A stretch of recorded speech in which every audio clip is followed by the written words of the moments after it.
Hey everyone, welcome back. Today, I'm going to talk about how to treat open wounds, with homeopathy. So, this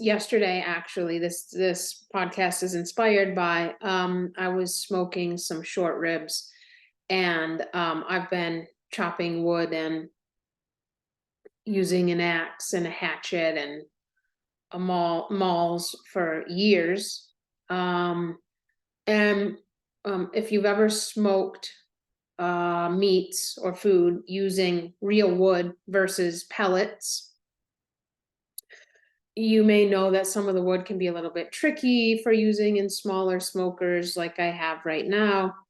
And so sometimes you have to, hold the piece of wood while chopping at the same time. Um, well, you don't want to do that because I'd been doing that for years, but yesterday it didn't go well. And I ended up chopping my left index finger pretty significantly. So um so I chopped my finger and right in the middle, like an hour into smoking the short ribs. And so as soon as I did it, I was like, oh, this is bad. I saw the layers of skin open up and peel back, blood squirting everywhere.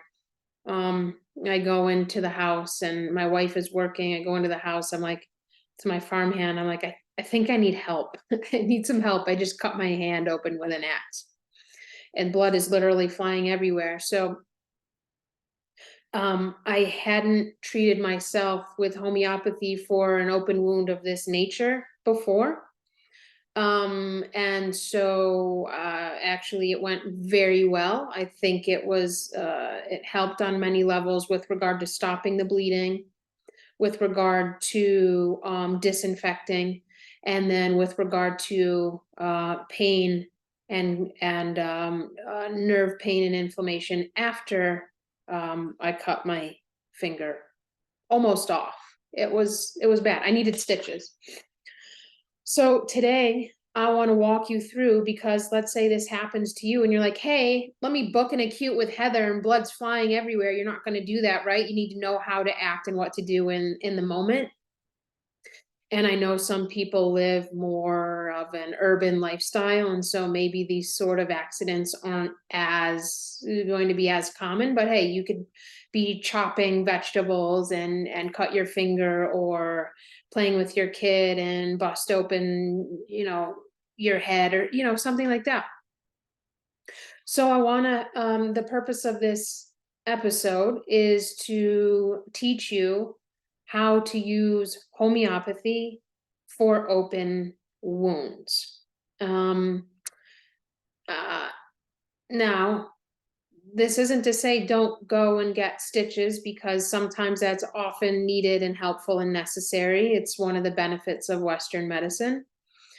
Um, I'll walk you through that and how to do that in a way that's ideal, and that you don't have to totally abide by their medicines and system.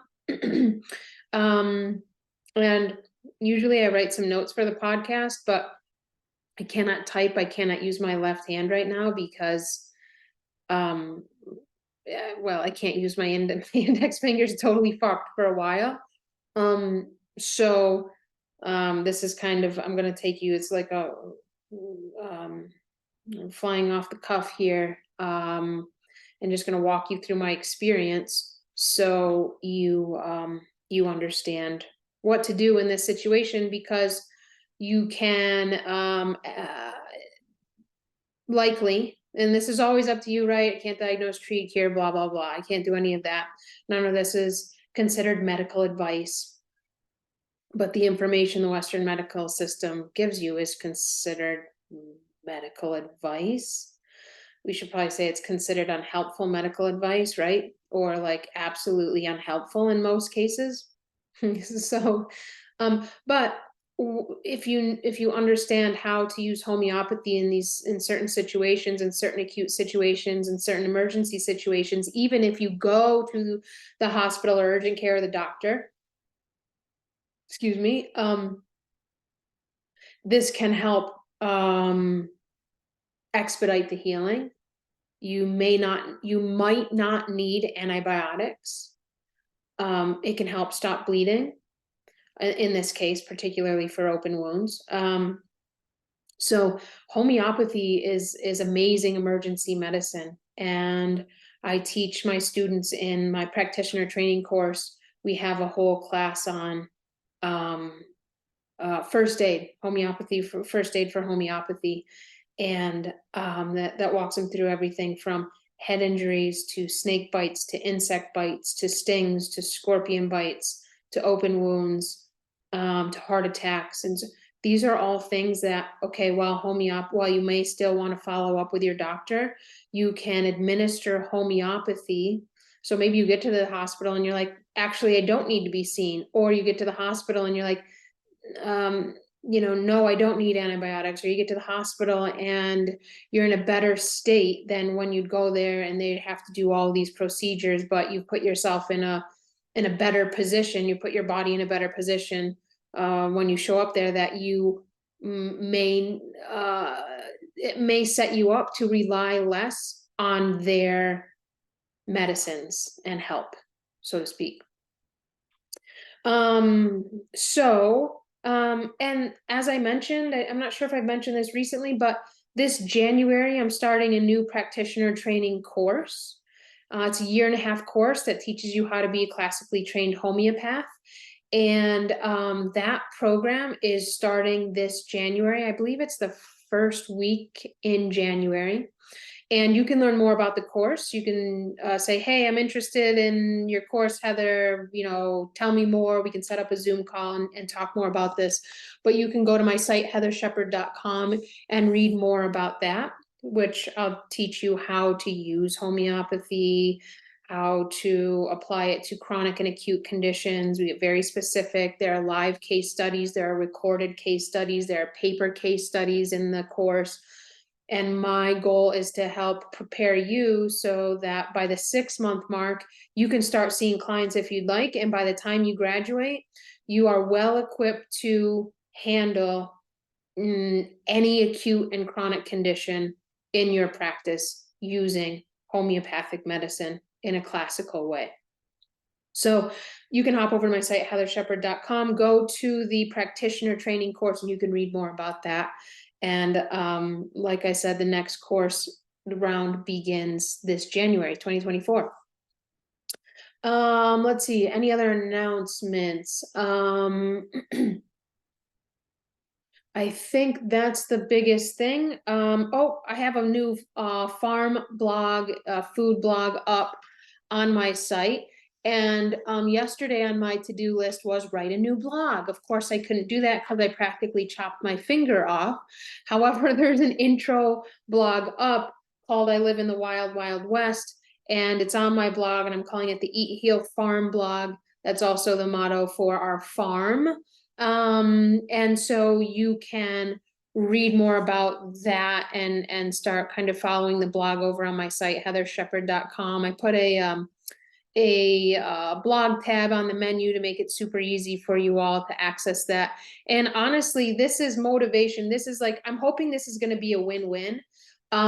Win-win for you all to hear more about my food tips and recipes and how to cook certain foods. And I know a lot of you over the years have been like, I love meat, but I have no idea how to cook meat. And that's going to be part of the blog as well, on how to cook, all different types of foods, but including meat. I know that's one of the most common questions I get with regard to food is, I love meat, but how do I cook it? And most people who are on like some sort of carnivore or keto, or any of you just who eat, good quality meat every day, because we're learning more and more about how beneficial that is for the environment, for our bodies, etc. But most people don't know how to cook meat, or they do it in this. And if this is you, this is not like any judgment or anything, but it can get old and boring and monotonous. It's like, oh, a hamburger patty again. That's just like in a pan every night, or some sort of ground beef with a few things thrown on it. Now, not that thing that can't be good, but one key that I have found to food and eating and any dietary protocol, whatever that may be for you. In order to have success with it, you have to enjoy your food. You have to love the food. It's like people who count calories and get very strict and rigid. This creates a certain psyche, a certain mindset that is actually more detrimental to healing than how the food impacts your body. Like if you eat a potato and it gives you a little bit of bloating, and then suddenly you think you have histamine response, and it's like, well, probably the antibiotics in your gut when you were little are causing you to react. So I talk all about that. But what I'm saying is we have to enjoy our food. That's a huge part of healing.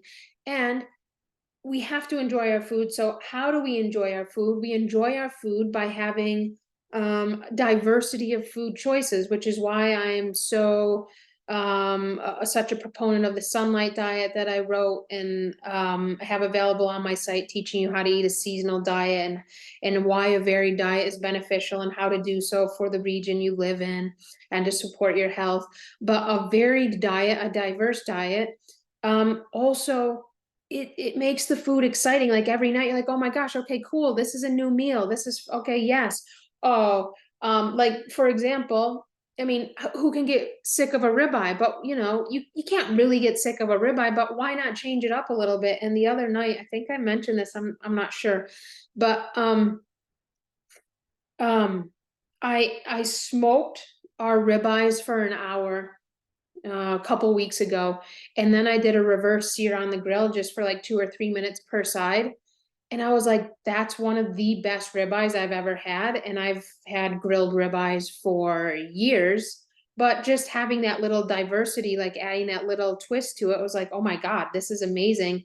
How fun, creative, keeps things pleasurable, and so especially if you have kids or a partner and they're like, oh honey, wow, again, pork chops that have been just seared in a pan and all dried up. It's like, yeah, so I think you know what I'm saying there, but that's really huge in terms of supporting your health, just as important as following some sort of dietary regimen or protocol. That gets old, it's not sustainable. And then it can cause, I've seen time and time again, and I've had this experience personally in my younger years. It's like in your early 20s when it's like you don't know anything, but you think you know things. And so you go vegetarian like I did, and then put myself into a deep panic state because I'm not getting any nutrients. I'm like, oh, this is the best diet ever. It's so healing.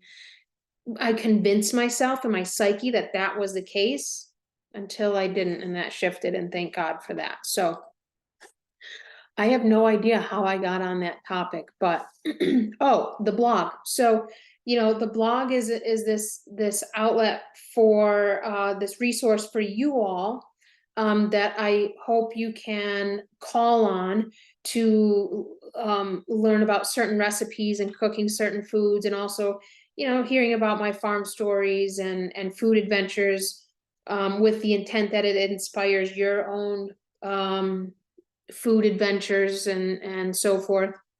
And also, I have been wanting to write a cookbook for years now and haven't dedicated the time to doing so. So this is a place where I can start to, write certain chapters and share a little bit of content with you along the way as I write the book. So you're helping me, hopefully I'm helping you. And again, you can access the blog over on my website, heatharshepard.com. All right, open wounds, here we go. So, in order to have success with this, you have to have some things on hand, right? So you can't go to the store, you're bleeding everywhere. You can't order from Hanuman Labs. You can't do this, when you're especially bleeding out.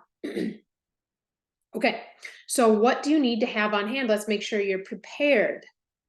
So one of my now at my site, I have literally for $1 you can get my homeopathic home care guide that lists certain remedies and what they're used for, so you can buy those and have those on hand.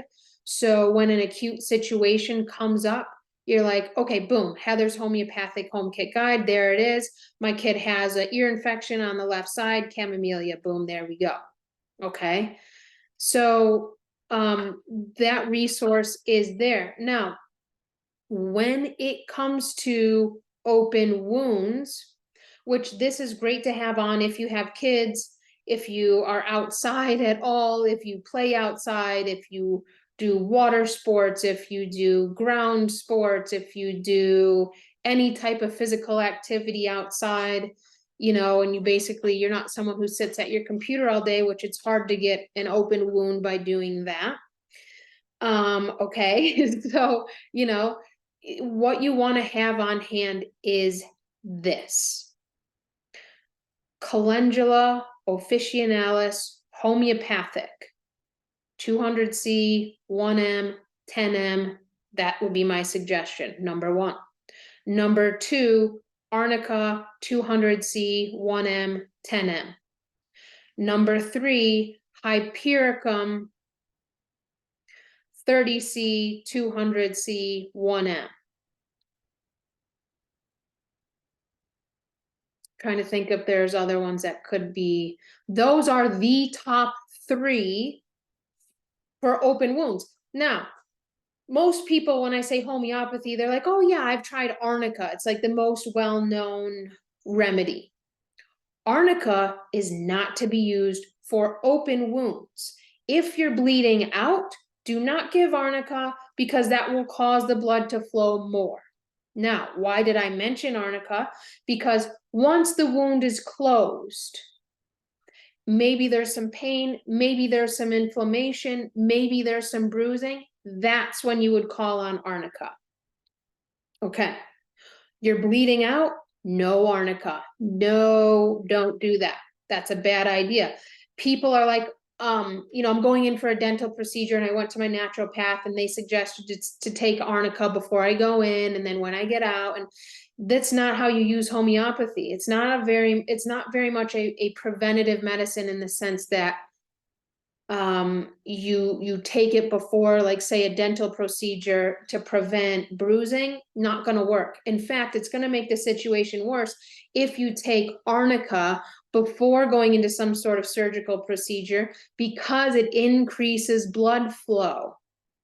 Okay, so this is why it's a very good remedy for stroke. Very good.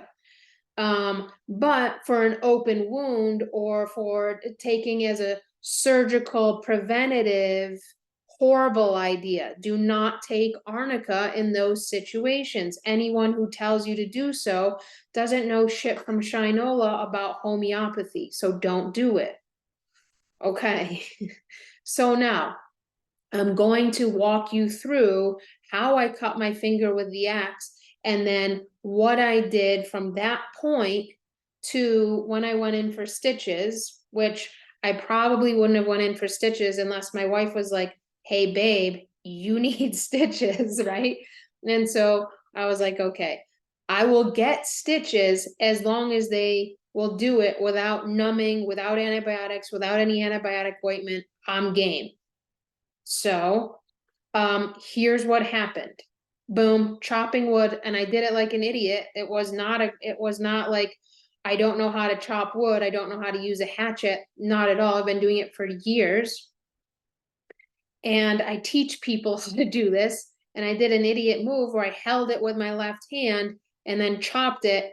And then this time, out of every single, I've done this thousands of times. Well, I nicked the wood and then it came down onto my, basically right where my knuckle is, and my left index finger, and severed it. Boom, blood squirts out. I see the skin tearing apart. I see the layers of skin.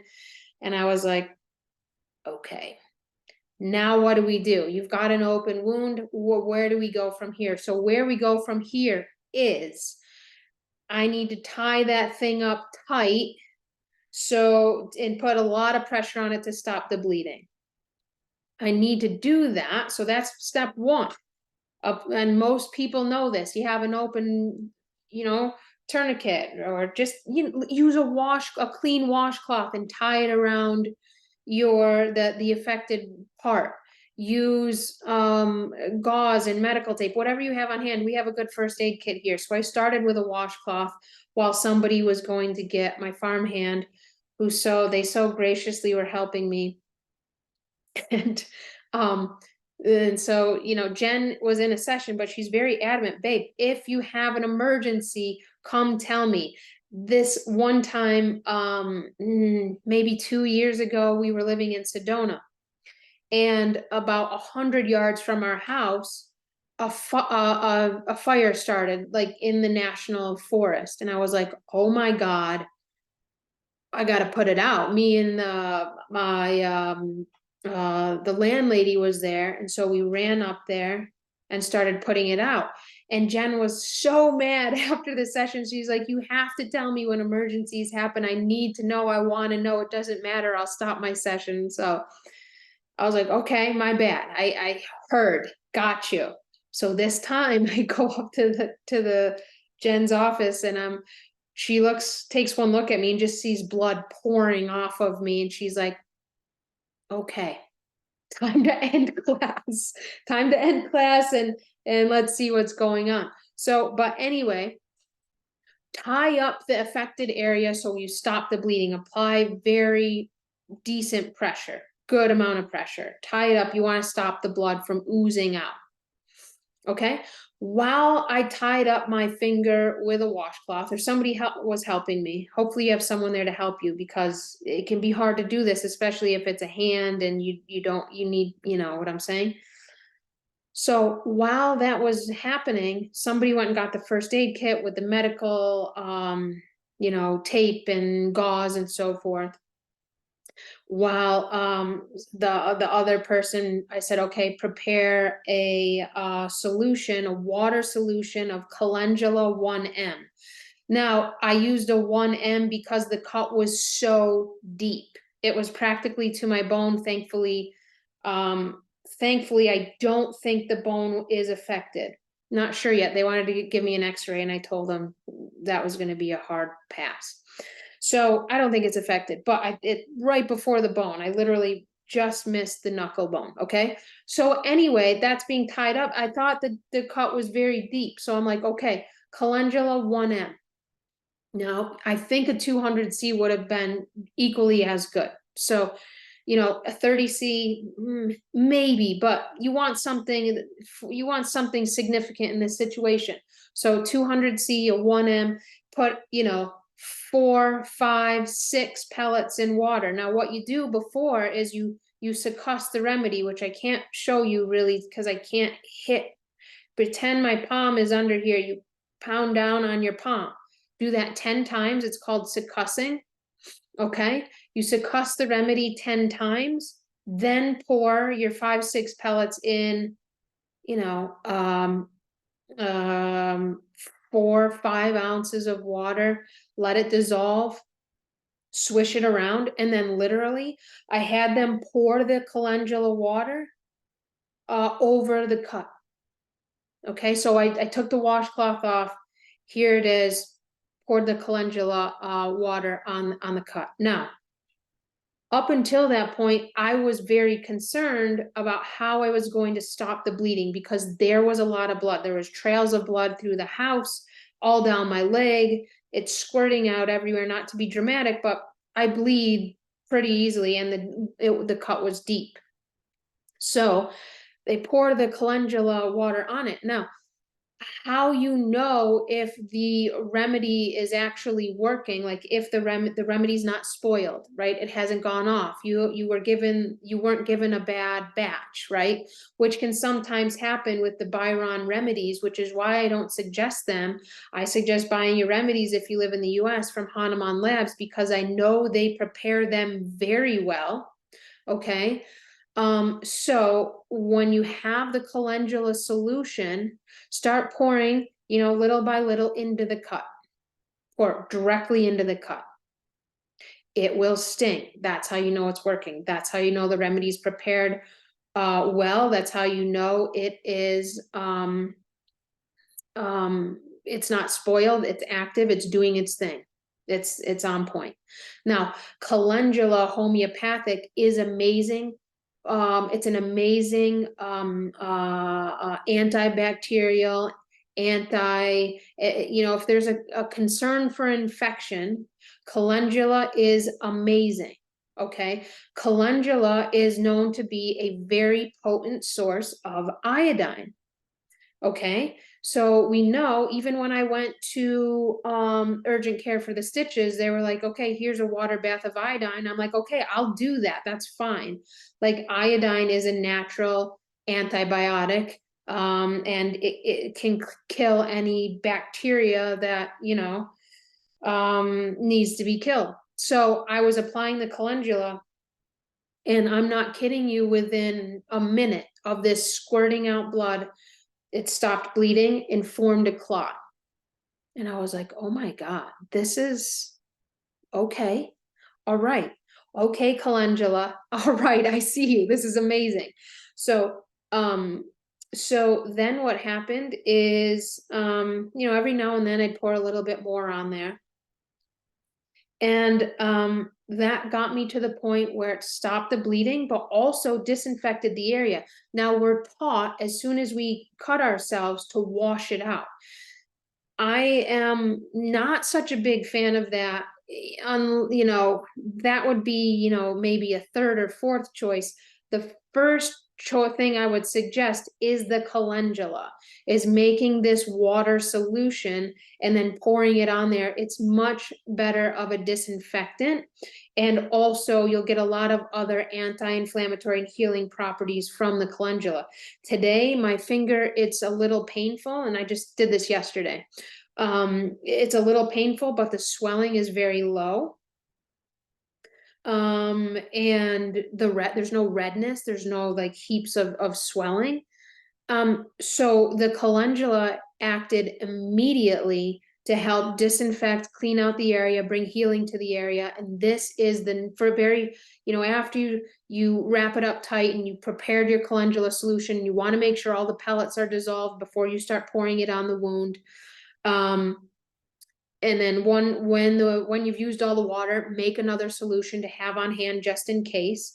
But even for this deep wound, I only needed to pour, maybe 7 ounces of water on it total. That might be even high. Maybe it was like 5. It wasn't that much. And so if you need to be precise, you can get a dropper bottle and then dropper it on the area, but I literally just poured it on. And that stopped the bleeding. And so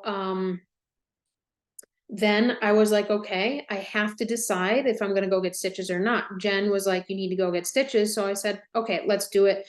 I tend to, I tend to stay away from Western medicine, but I said, you know what, I'll go. And if when I get there, they tell me I need anything that I don't want, like antibiotics, numbing agents, etc., I'm out. Okay. So we get there, and I could do the stitches, I could do everything without any of their medicine. Literally, all I needed was the sutures. So I went in, they just put a little iodine solution on my hand to clean it out. They didn't even use soap and water, right? I don't think it's the best, it's not the best resource unless that's the only thing you have. If that's the only thing you have, okay, but the calendula, which is also a rich source of iodine, what do they do in the hospital is that they use iodine solution. They'd be better off to use calendula solution because it would do a lot more benefit than just the iodine singled out by itself. You have a whole host of other healing properties from the calendula than you do from just singling out the iodine solution. So of course they're never going to do that, but you can. Okay, so okay, here I am. They're giving me the sutures, no numbing. I'm just like, I'm just doing it without any sort of medicine. Does it hurt? Yes, it hurts, but it's no type of pain, especially if you've pushed a child out of your vagina. You can get 5 sutures in your finger or body somewhere without having numbing agents. I think it's very possible. I think most people could do that. Women, you could do it too. You know, you pushed a baby out of your vagina, you could get a few sutures.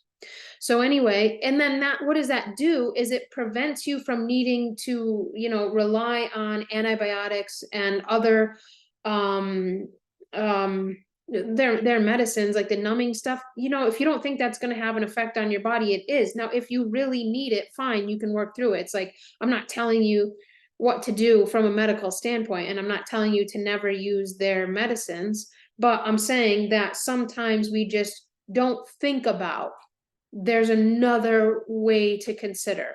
There's another way to do this. Or, you know, the antibiotic ointment that they put around my finger, I just poured a shit ton of calendula on my finger. It stung like hell. I could feel it working. It stopped the bleeding. I did, I just gave myself the best natural antibiotic I possibly could have given myself right there. So, that's just me. That's just my insight. That's what I did. And if I can do it, you can do it. I promise. I haven't even pushed a baby out of my vagina. I haven't even done that. So, you know, that says you can do it, right? So anyway, I get the stitches. I go home and, okay, it's painful. Okay. There's a little pain. It's not bad though, for literally having my finger kind of almost chopped off. I feel like I should be in a lot more pain than that, than what I've been in. It's like, what's the deal? The calendula worked wonders, wonders, wonders. So I get home, and before bed, you know, I clean off the area and I put a little bit more calendula on it, and it stings just a tiny bit. So I know, hey, I've pretty much got most of this cleared up and covered and doing well, and, you know, wrapped it up and went to bed. Not really much pain at night. Now, let's say, I'm not going to tell you exactly, you know, you have to know a little bit about homeopathy and what to do next, because let's say you have excruciating pain in this area that just had an open wound, right? So you have a couple of options. If the bleeding has stopped, which is if you've had stitches or, you know, so forth. The point is, if the bleeding has stopped, you can consider arnica. Now, if the injury was close to a nerve and you're having nerve pains, particularly that shoot upward of the area. So my left index finger is the one I chopped. And so if the pain were to go up towards my fingertip, you know, if it were to go up in an upward direction, I would think of the remedy hypericum. And if I needed it, which I didn't, I would have taken a hypericum 30C. Now, one dose. Most people don't know how to dose homeopathy either. It's not your fault, because the people who we don't really have good examples of resources for that. One single dose should, you know, depending on the severity of the issue, could clear the case. Now, if the pain comes back, you would repeat the remedy, but if you're better, you don't repeat the remedy. Now, you know, if there was a lot of bruising and swelling and pain that was more localized, that's when you would take an arnica 30 or probably a 200C in that case. I didn't need to take that, because the pain is only like a 2 or 3 after the stitches were in, and so forth. And after the calendula, once the calendula was on there, the pain improved, the blood started to clot, the healing started to occur, and there was a lot less pain. Now, can I like do anything with my hand yet? No, I can't move it. If I move it, there's some pain, but that's, if you almost chop your finger off, you can expect to have some pain for a little bit, right? So, but it's not to this point where I needed to take a lot of remedies, you know, and so forth. But so I wanted to share this with you all today because of how remarkably the calendula acted, almost immediately, to stop the bleeding, to prevent infection, to clean the area, It was literally amazing. And of course I teach this, but I had never had a firsthand experience where I had an open wound that was significant enough that needed, immediate attention and treatment. So I hope that this episode was helpful for you all, and to understand what to do in this like emergency medical situation where you have an open wound. What can you do at home from a homeopathic standpoint? So I would suggest to have those remedies on hand that I mentioned in the beginning. I would suggest having a first aid kit on hand with gauze and the little pads and medical tape. You want to be able to wrap the area very tightly, if you have an open wound, to stop the bleeding. I highly recommend that. But okay, if you don't have that, literally use a clean washcloth. If you're in a place where you don't have access to these things, take your t-shirt off and use that to apply pressure around the area. Get creative, right? So we want to, first step is to stop the blood loss. So I hope that was helpful. Who knows if YouTube will take this down as medical advice, but I'm just sharing my story with you. You can do whatever you want, right? But you're not going to be able to book an acute session with me if you have a wound that's bleeding out. You can try, but now you know what to do. You know exactly what to do. And these are the things that we need to understand and learn how to do ourselves, that will put us in a much more empowering place when it comes to our health and health choices and health decisions, and understanding that this isn't just some like woo-woo fairy tale medicine. It's like, oh, this is actually really effective. That I put like one stream of calendula 1M on my open wound that's very deep, almost down to the bone, and the bleeding stops. The medical community would be like, oh, that was just luck. I mean, I don't know what they would say, but bottom line, my hand should have been oozing blood for hours with that kind of cut, but stopped literally almost immediately after I applied the calendula. That is the most important remedy to have on hand for open wounds. You can have ledum on hand for puncture wounds, calendula for open wounds. And remember that the calendula, you make a water solution of the calendula and then apply it to the affected area.